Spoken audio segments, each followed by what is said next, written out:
لله نحمده ونستعينه ونستغفره ونعوذ بالله من شرور أنفسنا ومن سيئات أعمالنا من يهده الله فلا مضل له ومن يضلل فلا هادي له أشهد أن لا إله إلا الله وحده لا شريك له وأشهد أن محمدا عبده ورسوله الذي لا نبي ولا رسول بعده. Segala puji dan syukur marilah kita panjatkan kehadirat Allah Subhanahu wa taala. Muslimah yang bahagia dan kita di pagi hari ini bisa kembali hadir menunaikan kewajiban kita untuk sholat berjamaah, kemudian menuntut ilmu, melakukan masjid dan bersilaturahmi. Mudah-mudahan amal ibadah yang sedang kita tunaikan ini semuanya telah diterima oleh Allah Subhanahu wa taala. Mudah-mudahan berlimpah pahalanya, berlimpah ganda keberkahannya, mudah-mudahan juga menjadi penghapus dosa, menjadi penghapus anak kebenaran.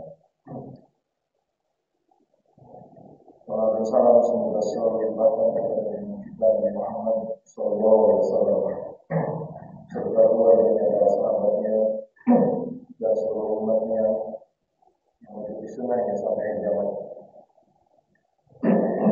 فإن أصدق الحديث كتاب الله وخير الهدي هدي محمد صلى الله عليه وسلم وشر الأمور محدثاتها إن كل محدثة بدعة وإن كل بدعة ضلالة وإن كل ضلالة في النار. أما بعد hadirin hadirat Bapak Ibu jemaah Masjid Al-Munawwarah yang dirahmati Allah.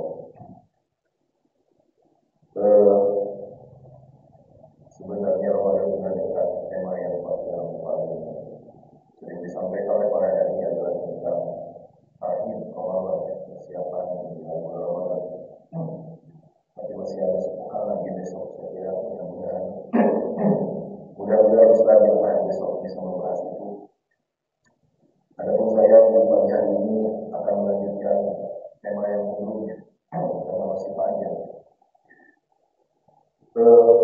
Tema tentang da'watul makruh atau adkarul karim, yaitu tentang ucapan-ucapan atau ibadah lisan berupa ucapan ayat Quran dan kalimat-kalimat zikir yang diberi keberkahan oleh Allah sebagai penghalang malapetaka,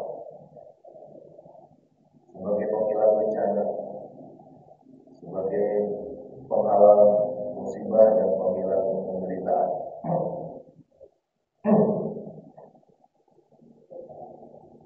Sudah dua pertemuan kalau masalah ini, pertemuan ketiga. Dan sebagaimana saya sampaikan di pertemuan pertama, materi ini penting untuk dipahami dan bukan cuma dipahami tapi juga diamalkan. Karena pertama kita ini umat akhir zaman, di mana semakin ke akhir zaman itu malapetaka, mara bahaya dan bencana itu semakin rapat ya, semakin sering terjadi, semakin banyak.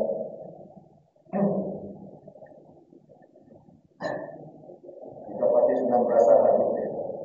Bencana berbagai dimensi, bencana alam, politik, sosial, ekonomi semakin parah kejadiannya, baik kualitas maupun kuantitasnya akhir zaman. Yang kedua, kenapa penting kita pahami dan kita amalkan? Karena kita ini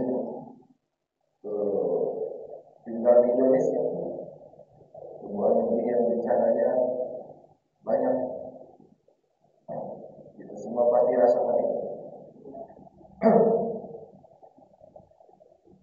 Nah, yang sudah saya sampaikan di pertemuan pertama adalah saya review dulu sedikit ya. Yang pertama adalah ayat kursi menghalang bencana itu. Waktu bacanya adalah di malam hari sebelum tidur.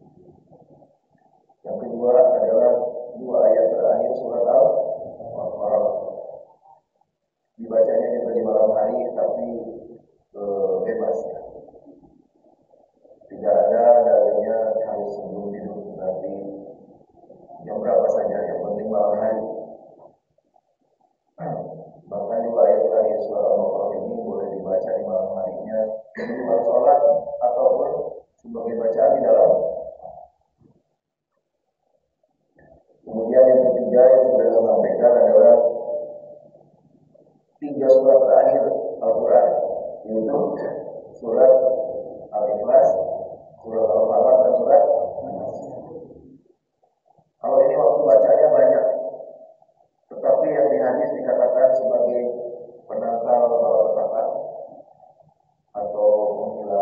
musibah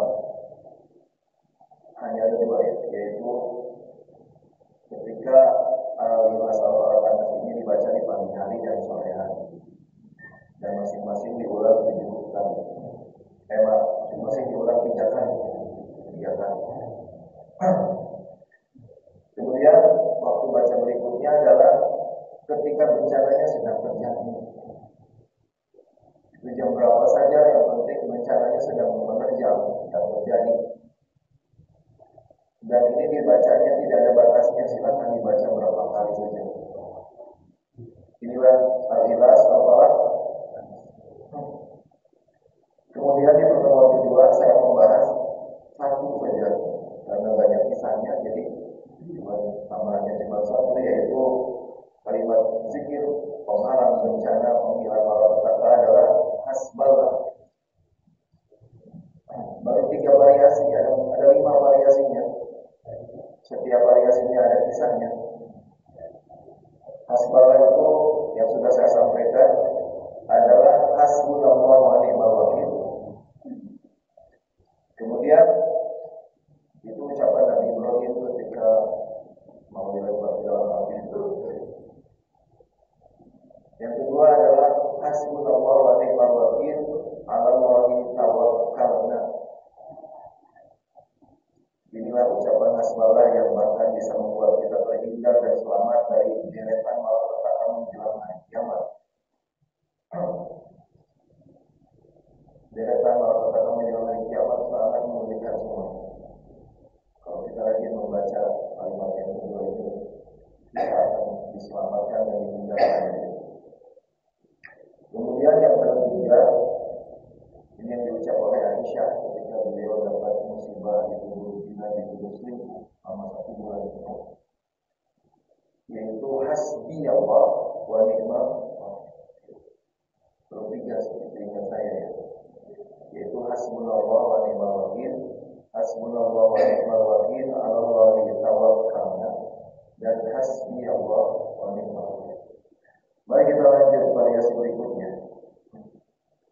Kalimat zikir penghalang bencana yang keempat itu hasballah. Variasi keempatnya yaitu ada di Quran, surat At-Taubah 129. A'udzubillahi minasyaitonir rajim. Fa in tawallaw, seandainya mereka berpaling dari engkau wahai Muhammad. Maksudnya seandainya mereka berpaling dari dakwahmu, berpaling dari ajaranmu, dari nasihatmu, faqul, maka ucapkan saja hasbi Allah la ilaha illa huwa alaihi tawakkaltu wa huwa rabbul arsyil azim. Ini kalimat hasballah yang paling panjang. Ya. Hasbi Allah la ilaha illa huwa alaihi tawakkaltu wa huwa rabbul arsyil azim. Hasbi Allah, cukup bagiku Allah. La ilaha illa huwa, tidak ada Tuhan selain Dia. Alaihi tawakkaltu, kepadanya lah aku bertawakal. Wa huwa rabbul arsyil azim, dan Dialah Tuhan pemilik arsy yang sangat agung. Dalam kitab Takhrij Zadul Ma'ad juz 2 halaman 342 ada hadis dari Abu Darda tentang keutamaan kalimat ini. Rasulullah bersabda, "Man qala fi kulli yawmin hina yusbihu wa hina yumsi, hasbi Allah la ilaha illa huwa alaihi tawakkaltu wa huwa rabbul arsyil azim sab'a marrat." Barang siapa setiap hari pagi dan sore membaca ucapan atau mengucap ucapan hasbi Allah la ilaha illa huwa alaihi tawakkaltu wa huwa rabbul arsyil azim diulang 7 kali. 7 kali bayar. Kafahu Allahu min ahmahu min amri dunya wal akhirah. Maka Allah akan mengatasi, Allah akan menghilangkan, Allah akan memberi jalan keluar dari segala kesulitannya dan kesedihannya, baik terkait urusan dunia maupun terkait urusan akhirat. Ini kalimatnya luar biasa ya. musibah menimpa dunia maupun musibah menimpa akhirat akan diatasi dan akan dihilangkan oleh Allah apabila kita mengamalkannya.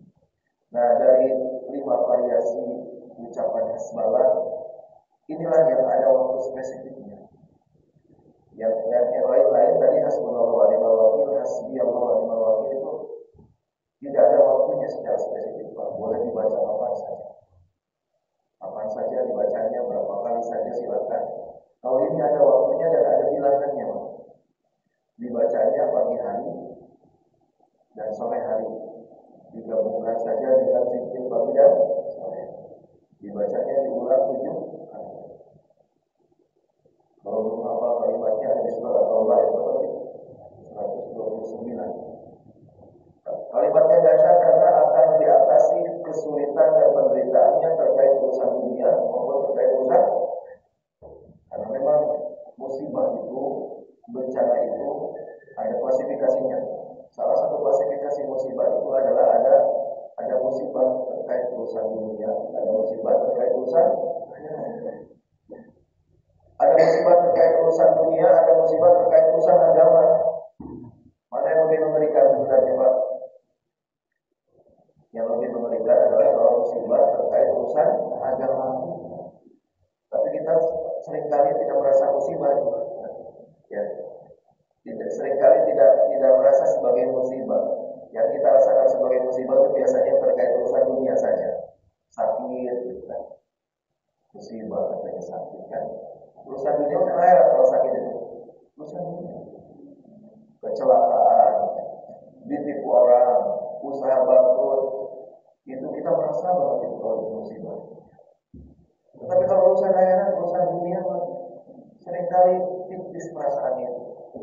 Apa musibah urusan akhirat? Musibah urusan akhirat itu ya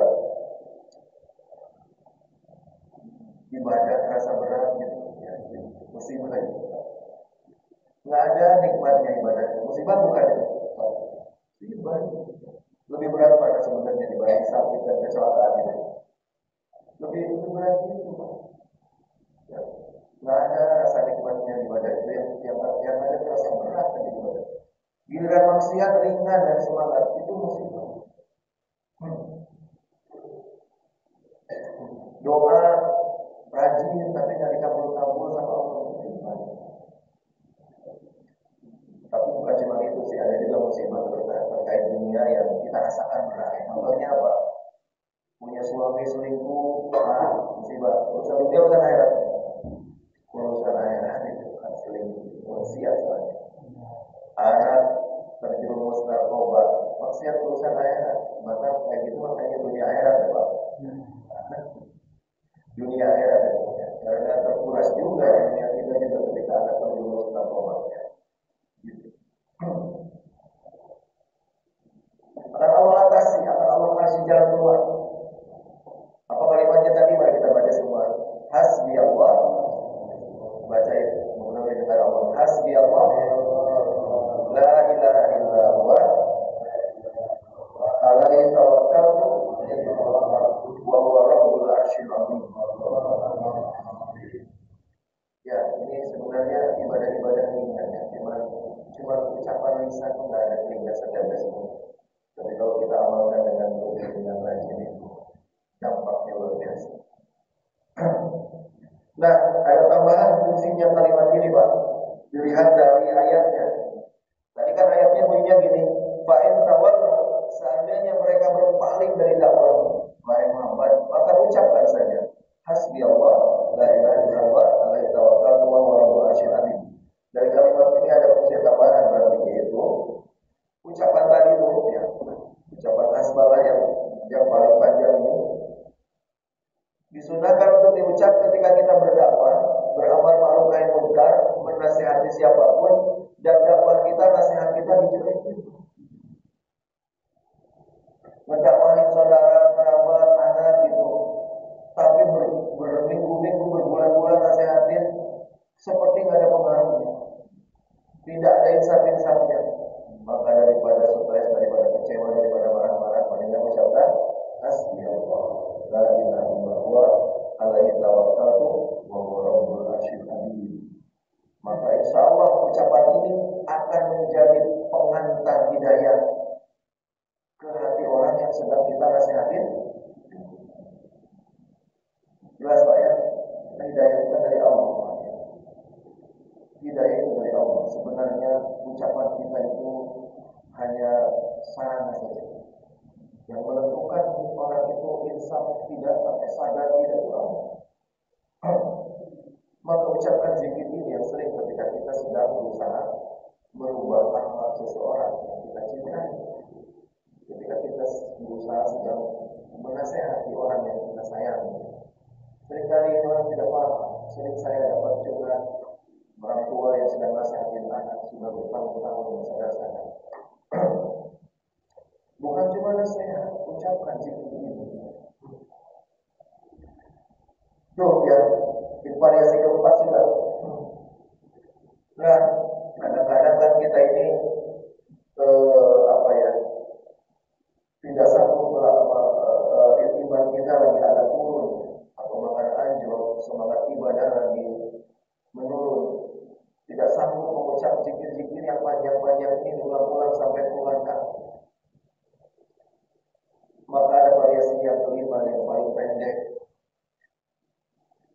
Kalau kita ingin mengamalkannya, tetapi lagi ada malas untuk mengucap kalimat zikir yang panjang-panjang, padahal kita sedang ditimpa penderitaan ingin segera berlalu itu berita, maka ada variasi yang paling pendek, yaitu apa? Ucapannya cuma hasbi Allah. Jadi diucap 100 kali juga cepat Pak. Hasbi Allah, hasbi Allah, hasbi Allah gitu ya. Itu kan lebih pendek daripada la ilaha illallah ya. Lebih pendek daripada subhanallah. Hasbi Allah, hasbi Allah, hasbi Allah. Ucapkan itu yang sering ketika kita sedang ditimpa kesulitan itu. Artinya apa hasbi Allah? Artinya cukuplah Allah bagiku. Dan sebenarnya kalimat ini bukan cuma ucapan ritual mulut, bukan cuma ibadah lisan, tapi doktrin sebenarnya itu ya. Seharusnya artinya itu tertanam dalam hati kita. Hasbi Allah, cukuplah Allah bagiku. Dengan kalimat tersebut kalau tertanam di hati kita, maka kita akan berhenti berharap pertolongan manusia. Itu kan yang keliru itu Pak. Ketika ditimpa bencana itu, kita ini sering berharap pada pertolongan manusia. Padahal yang sangat maha kuasa untuk menolong itu adalah Allah.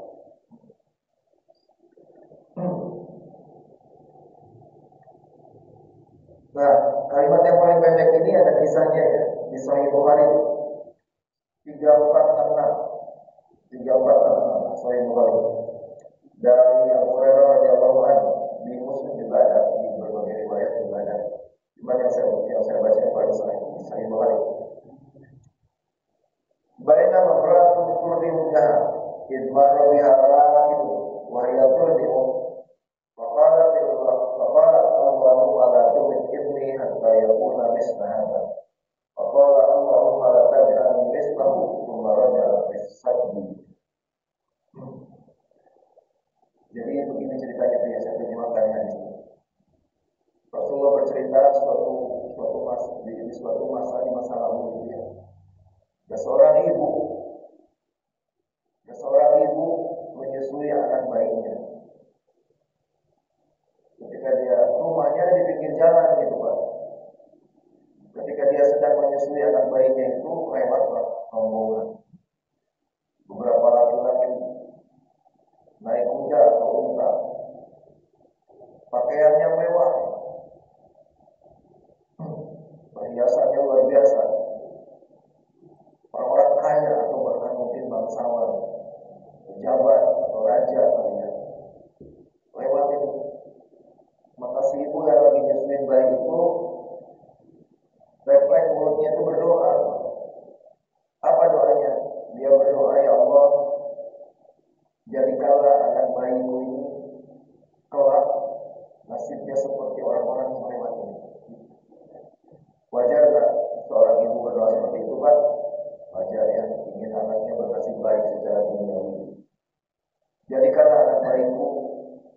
nasibnya di masa depan seperti orang-orang yang lewat.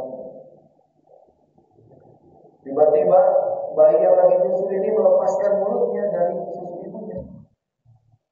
Dia lepasin mulutnya dan dia bicara. Ini si bayi bisa ngomong, oleh Allah ditakdirkan bisa bicara. Apa omongannya? Omongannya doa. Doanya apa? Doanya sebaliknya dari doa ibunya. Jadi bayi yang bisa bicara itu banyak yang tidak tahu juga ya. Bayi yang bisa bicara itu kalau saya tanya ke jemaah yang sudah lama pun ngajinya, siapa bayi yang bisa dibikin bisa bicara oleh Allah? Jawabannya cuma satu biasanya, Nabi Isa. Nabi Isa. Memang betul Nabi Isa dari Quran kisahnya. Tapi sebenarnya bayi yang bisa bicara itu ada 6. 2 di Quran misalnya itu 4 di hadis. Salah satu bayi yang oleh Allah bisa dibikin bisa bicara adalah bayinya bicaranya ya Allah, kata si bayi itu, ya Allah, jangan kau jadikan aku seperti orang-orang yang lewat ini. Si ibu kaget bayinya bisa bicara, berdoa, doanya sebaliknya dari doa dia gitu. Pasti kaget sih kalau ibu ngalamin kayak gitu bisa pingsan ya. Lalu kemudian rombongan itu lewat ya. Si bayi itu setelah berdoa ngapain? Setelah berdoa nyusul lagi. Maka rombongan ini lewat. Datanglah rombongan lain.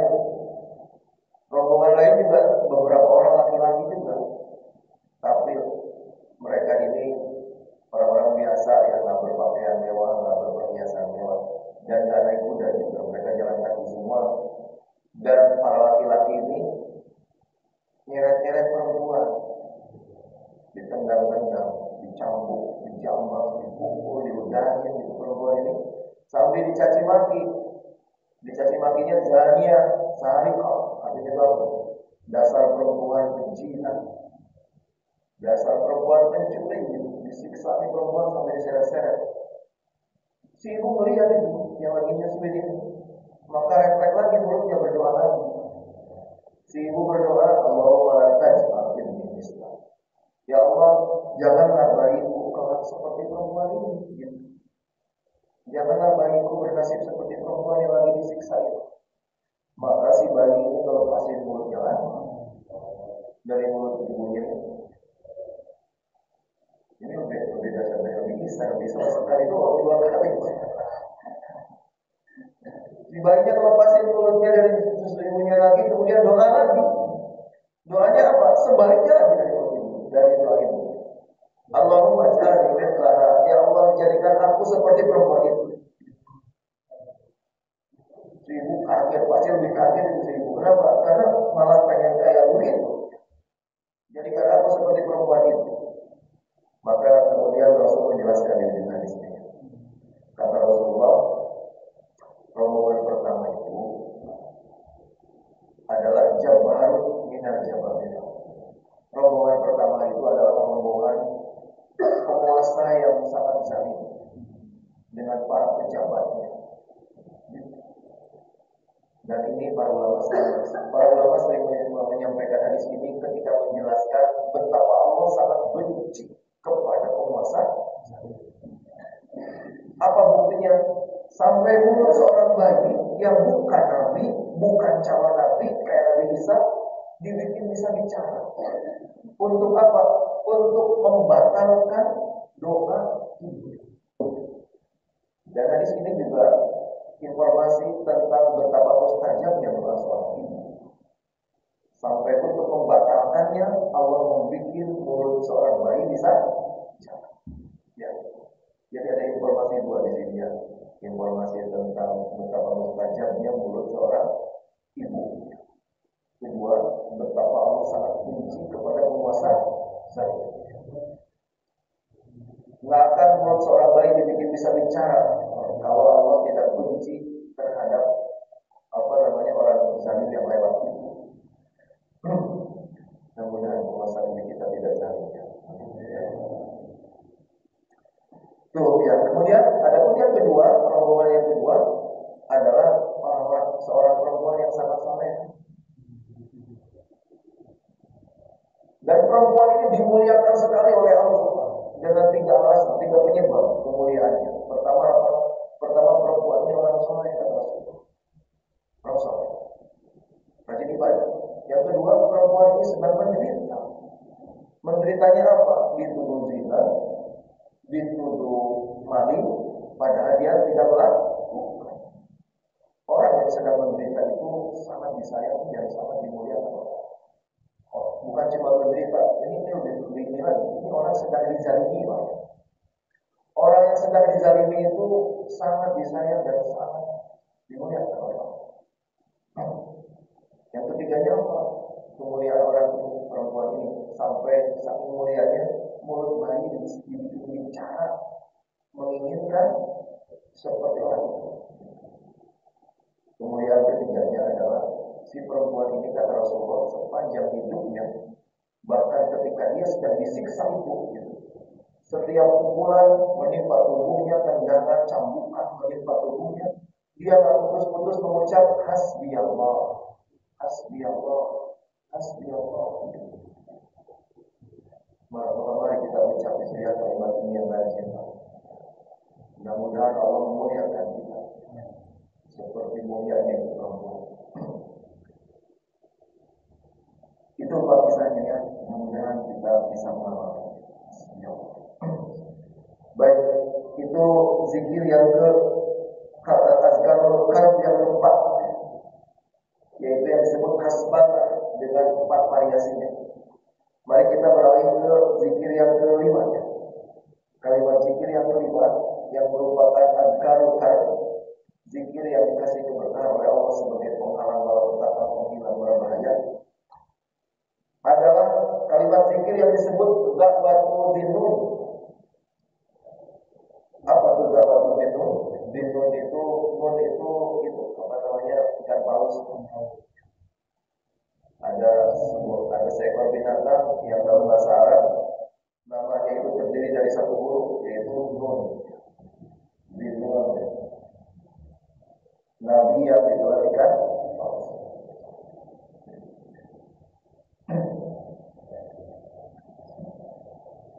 Dalilnya ada di Quran di beberapa surat terpisah, di antaranya di surah As-Saffat 139 sampai 145.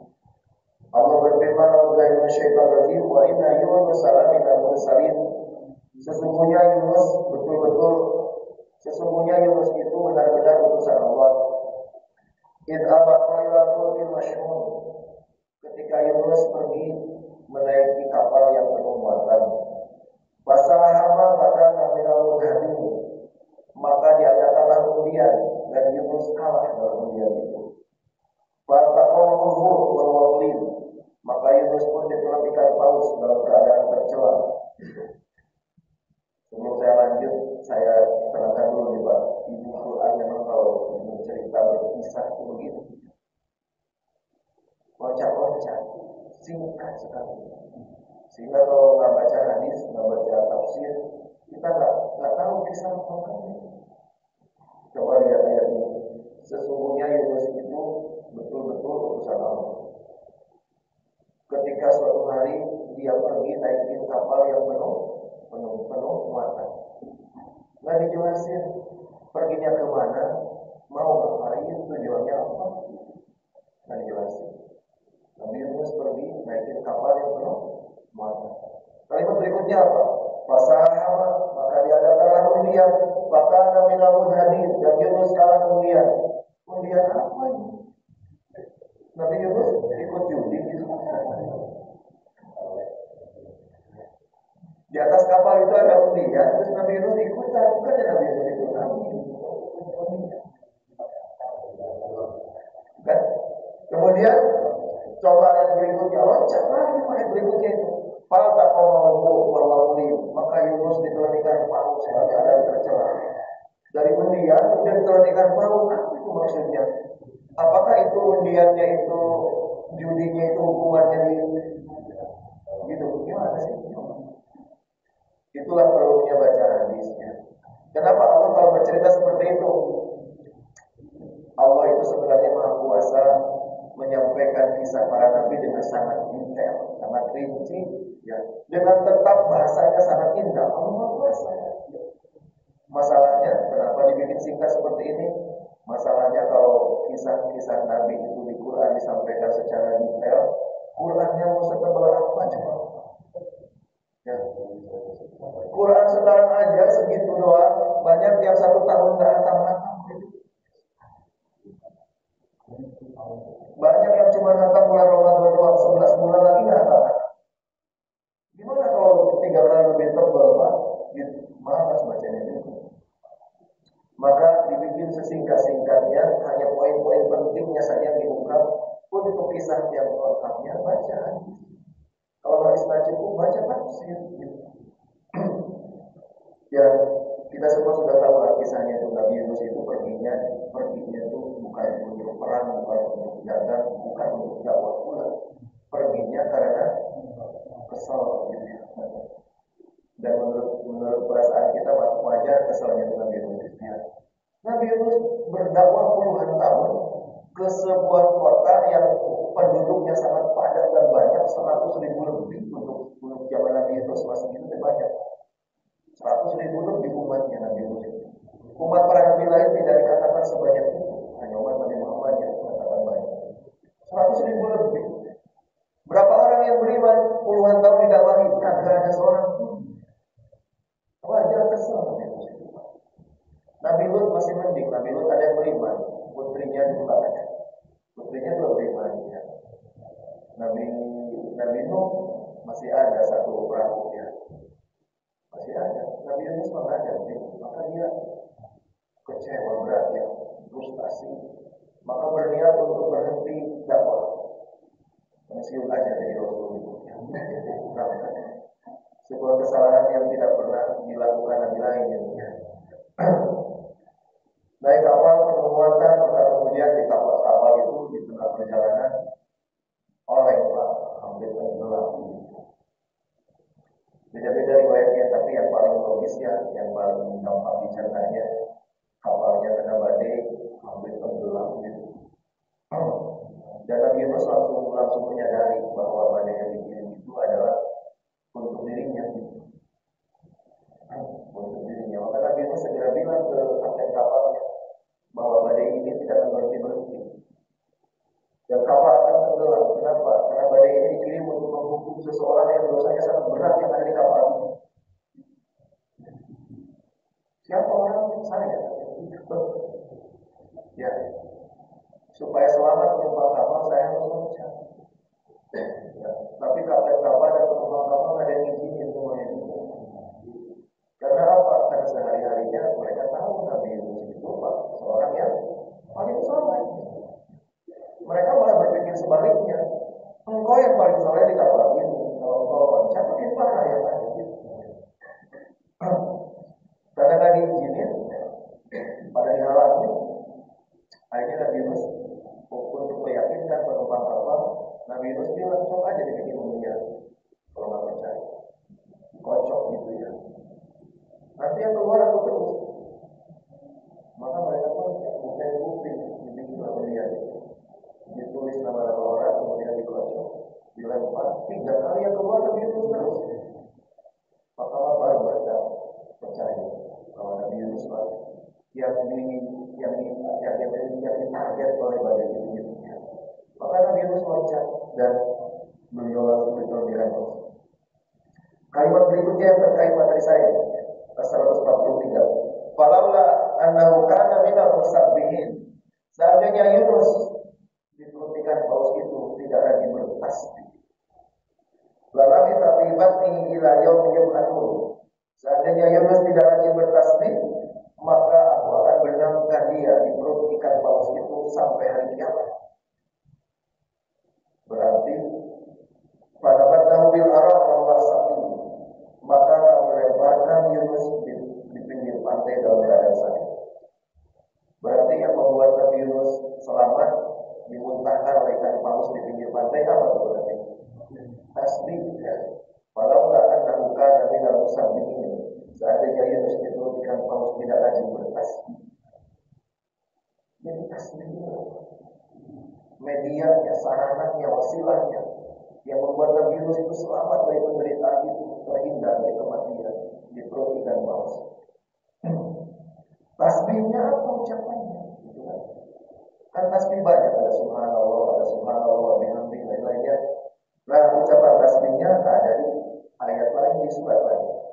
Surat Al-Anbiya ayat 87. Berkenaan dengan tasbihnya.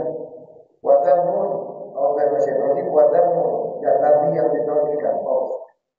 Idza bamughadiban, ketika dia pergi dalam keadaan marah. Nah, di sini ada penjelasan. Perginya dalam keadaan marah. Tapi juga tidak dijelaskan marahnya kenapa, gitu ya. Padahal Allah naqdiru alaih, dan Yunus mengira kami tidak akan menghukumnya. Dihukum atas apa dosanya? Nah, itu kan belum dijelaskan juga di ayat itu. Dia mengira kami tidak akan menghukumnya. Pada ada duluan, maka Yunus pun menyeru kepada Allah, bermunajat kepada Allah di dalam kegelapan. Kegelapan apa? Kegelapan perut ikan paus.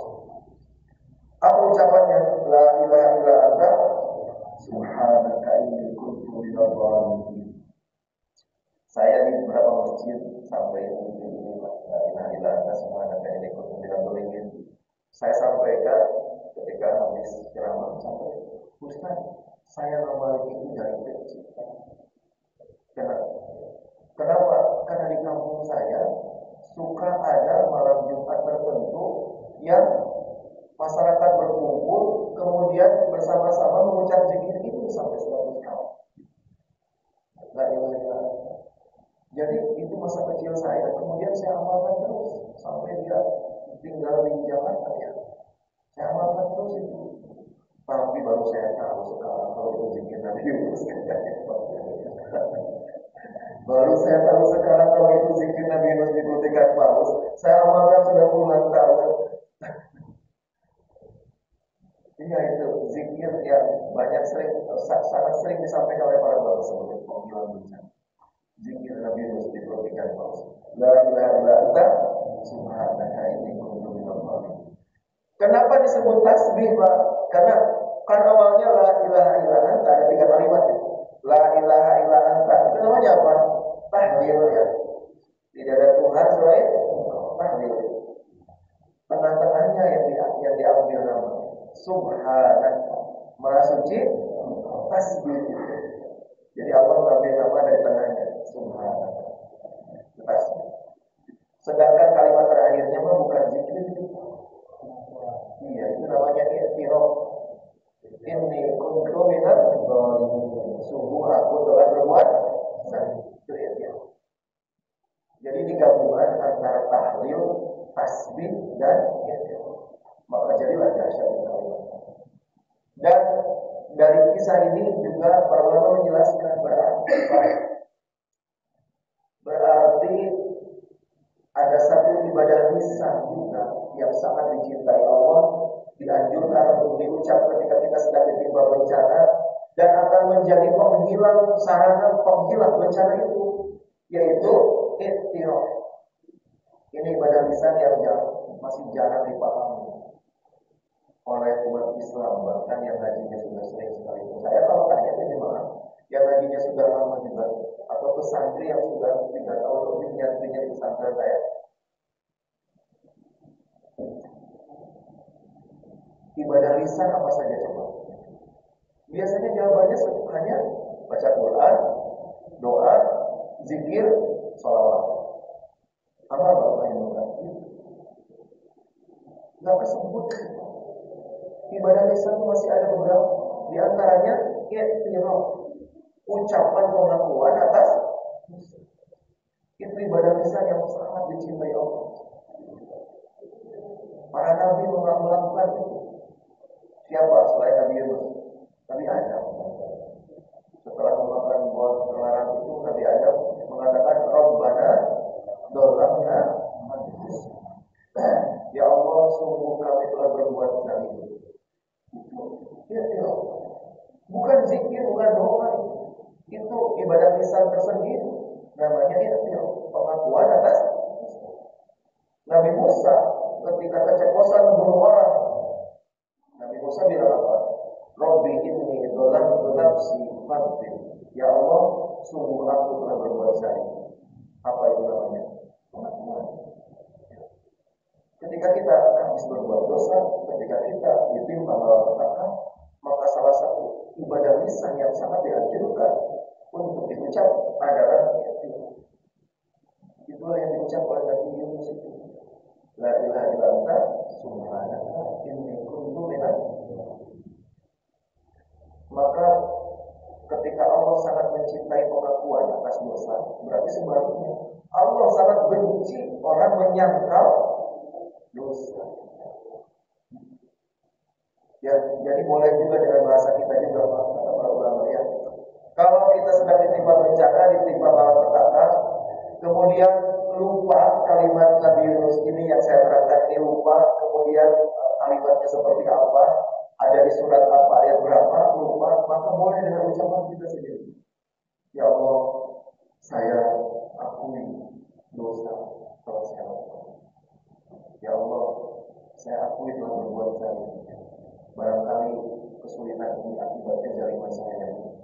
Saya akui Allah. Allah sangat suka pengakuan dosa, ucapkan. Tapi jangan cuma pengakuan dosa, lanjutkan dengan minta ampun ya. Bagaimana tadi Nabi Adam, Rabbana dzalamna anfusana wa illam taghfir lana wa tarhamna lanakunanna minal khasirin. Pengakuan dosa dilanjutkan dengan minta ampun. Ada yang bilang ke saya, Ustaz, berarti dalam Islam ada iktiraf, ada pengakuan dosa. Berarti tak sambung dengan Kristen. Bukankah Ustaz sering terangin bahwa tidak boleh tasabbuh katanya? Nah, memang saya sering terangkan tasabbuh itu dosa. Ya, meniru agama lain gitu kan. Di Kristen ada pengakuan dosa katanya. Makanya saya terangkan. Ini yang namanya tasabbuh itu ya, menyerupai agama lain itu. Kalau betul-betul serupa persis. Ini mah beda, Pak. Bedanya juga banyak. Memang sama-sama pengakuan dosa. Di Islam ada pengakuan dosa, iktiraf namanya, di Kristen ada pengakuan dosa. Tapi beda tata caranya, jauh beda. Pertama bedanya apa? Bedanya yang pertama, pengakuan dosa dalam Islam itu kepada Allah langsung. Ya, nggak boleh bahkan kepada orang, nggak boleh. Nggak boleh kepada orang. Kalau kepada manusia, maksiat kita itu diperintahkan untuk dirahasiakan. Pernah saya terangkan ya, nggak boleh menceritakan dosa kepada orang. Itu tercela sekali. Rahasiakan dosa yang sudah terlanjur kita lakukan itu tutup. Tapi kalau kepada Allah, akui. Ya, jadi dalam Islam itu pengakuannya langsung kepada Allah. Kalau di Kristen kepada pastor, kepada pendeta. Ya, beda. Yang kedua, dalam Islam pengakuan dosa di mana saja silakan. Mau di masjid, ya. Mau di rumah, mau di tanah suci, mau di tanah air silakan. Kalau di Kristen nggak bisa, Pak. Pengakuan dosanya harus di mana? Harus di gereja. Di gereja pun tidak di sembarang tempat, ada biliknya. Ada bilik pengakuan dosa. Gitu. Ya, jelas perbedaannya ya. Ada bilik pengakuan dosa.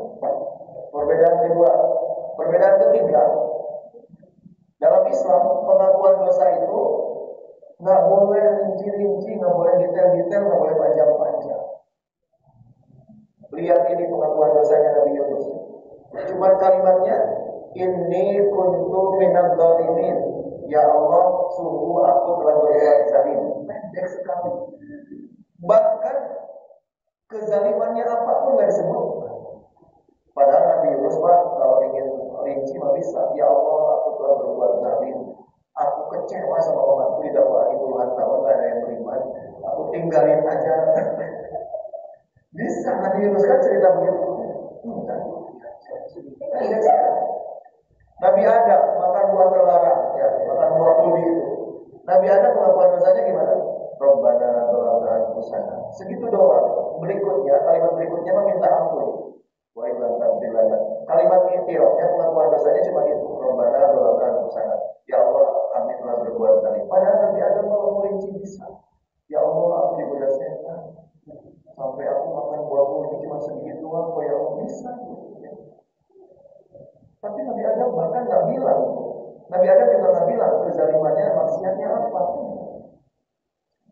Nabi Musa membunuh orang.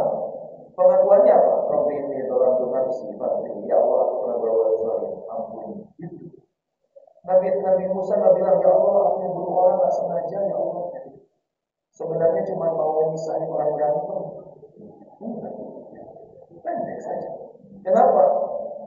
Kalau kita ini mengakui dosa kepada Allah terlalu rinci. Sama juga doa itu nggak boleh rinci, nggak boleh terlalu bertele-tele. Salah satu penghalang dikabulnya doa adalah ketika kita berdoa terlalu rinci, terlalu detail. Allah tuh nggak suka itu, Pak. Kalau kita curhat sama Allah atau mengakui dosa kepada Allah atau memohon sesuatu kepada Allah dengan bahasa kita sendiri dan terlalu rinci, itu Allah nggak suka. Kenapa? Meremehkan kemahatauan Allah.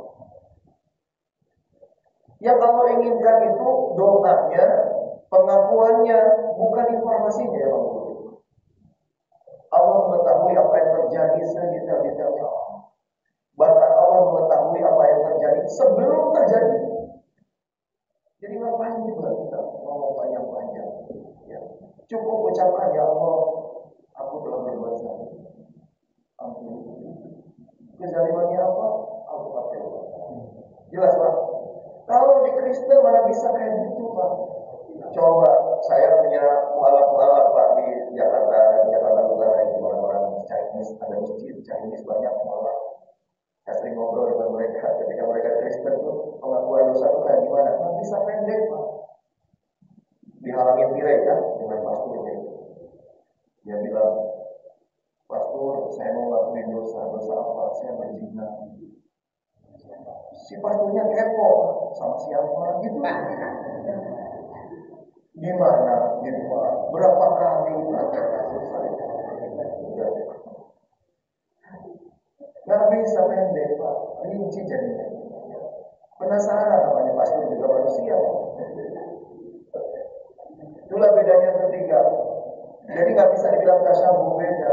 Yang paling beda adalah pengakuan dosa dalam Kristen itu UUD Pak, ujung-ujungnya ada yang disebut penebusan. Kalau kita nggak ada, bisa enggak? Jelas ya. Jadi bukan tasawuf ya. Itulah namanya ya. Akui dosa Allah. Tadi dari Allah, saya punya pengalaman. Saya baru pulang umroh di malam Kamis kemarin di umroh. Saya sering punya pengalaman dari dakwah-dakwah yang saya sampaikan itu di tanah suci, Pak. Saya itu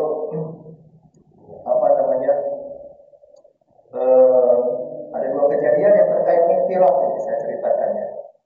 Saya alami sendiri. Ada seorang ibu ikut umroh sama saya. Suaminya hilang, Pak.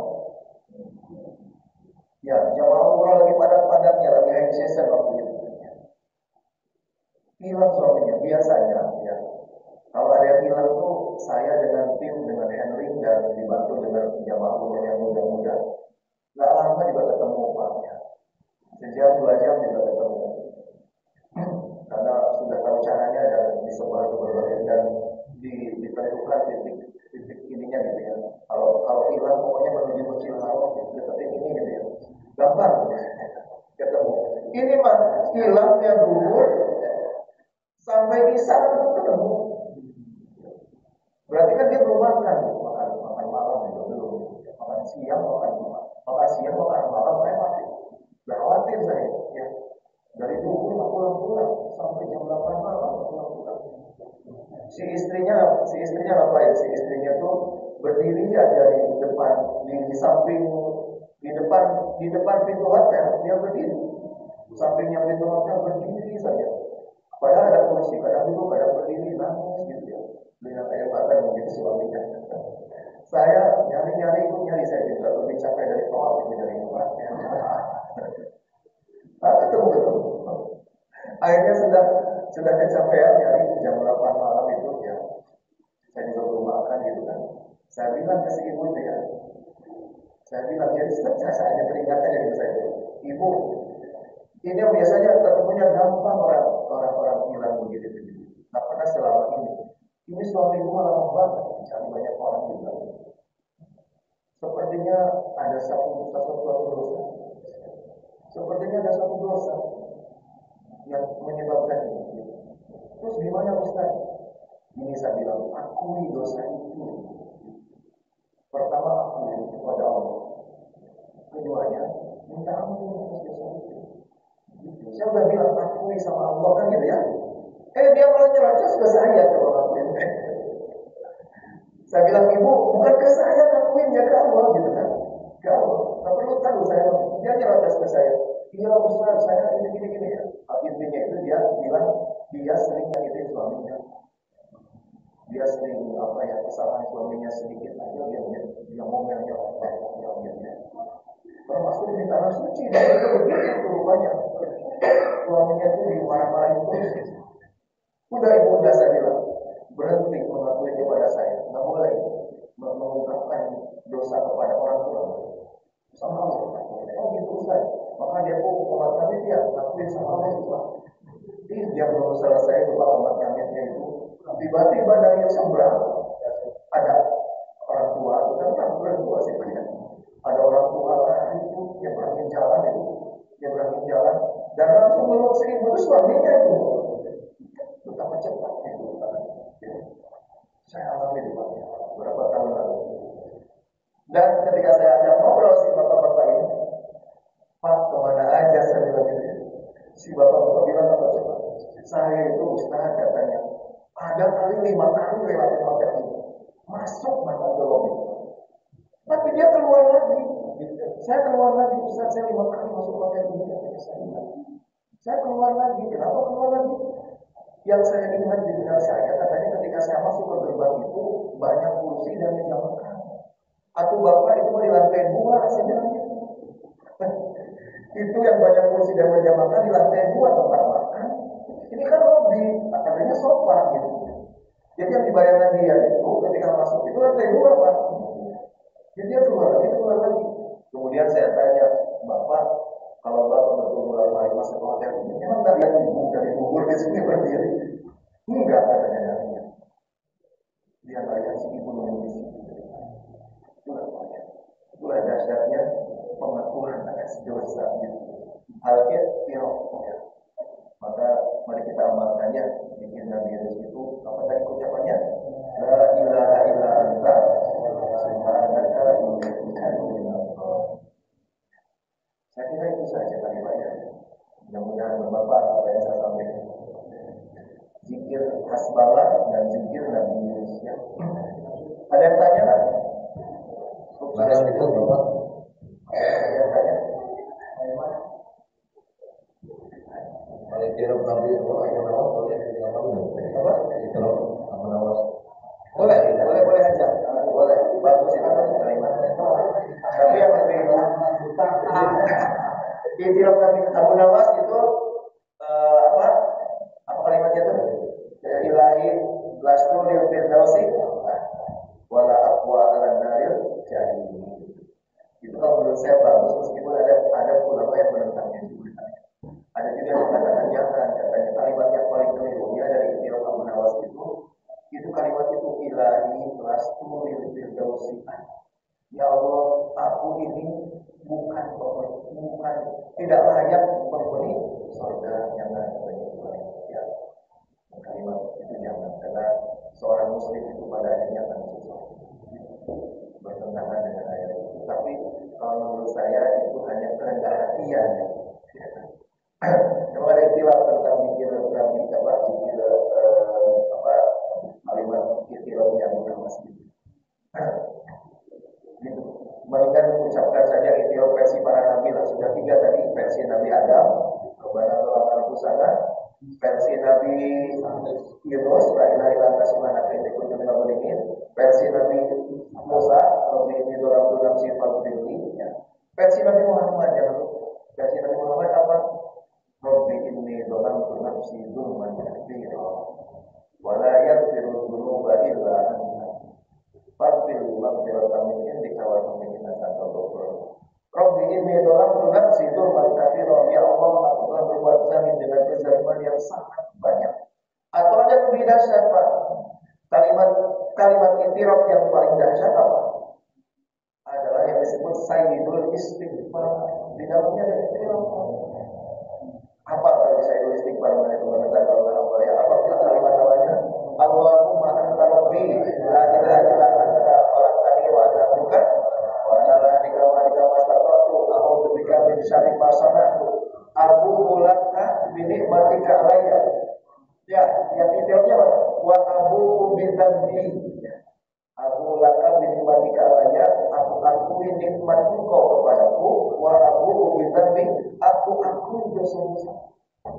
Itulah itu. Kenapa Sayyidul Istighfar sangat dahsyat? Di antaranya karena di dalamnya ada ikhtilaf, ada pengakuan atas dosa. Ya Pak ya. Tuh Pak ya. Ada satu lagi, saya lagi umroh itu Pak, apa tentang ikhtilaf itu. Saya pernah jemaah kehilangan koper 3 di bandara. Di bandara sudah dihitung sama saya, sudah dihitung sama handling, koper itu nggak kurang.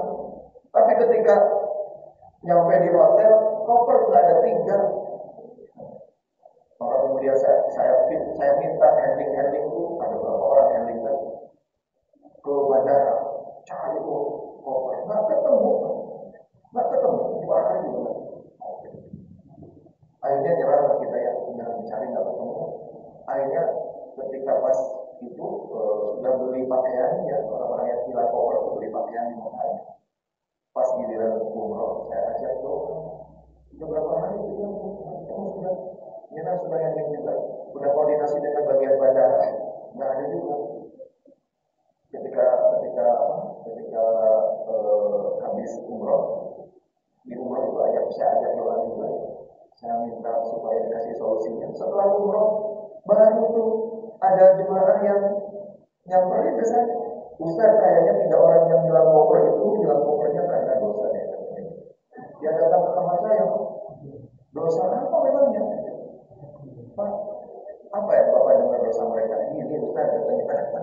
Jadi yang 3 orang ini umrohnya itu udah berkali-kali, salah seorang itu udah 8 kali umroh.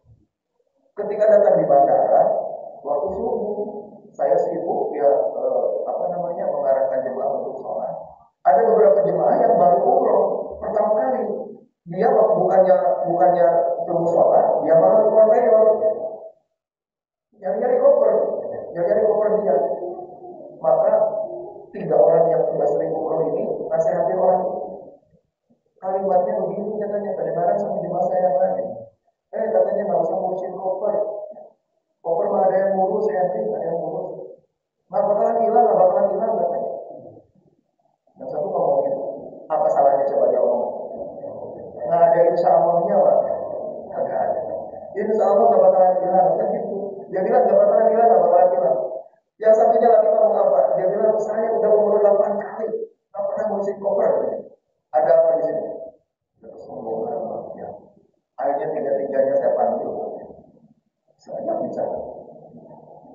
Benar nggak di bandara ngomong begini? Iya Ustaz. Saya jelasin kesalahannya Pak. Akui kepada Allah. Akui dan minta. Itu Pak, habis itu pagi-pagi. Siangnya di situ. Pas lagi di situ di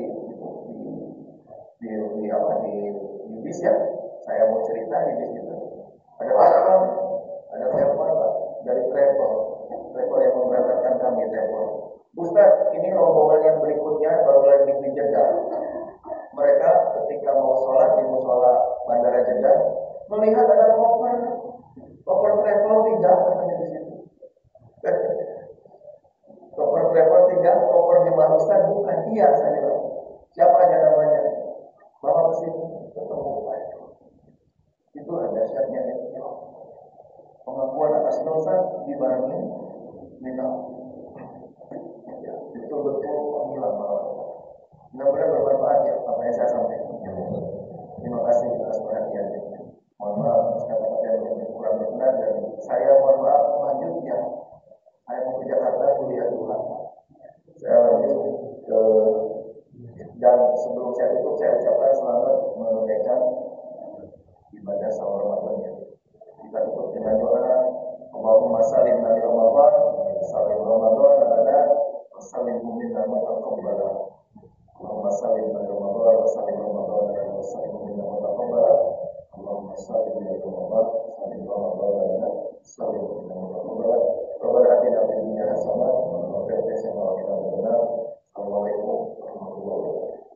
Waalaikumsalam.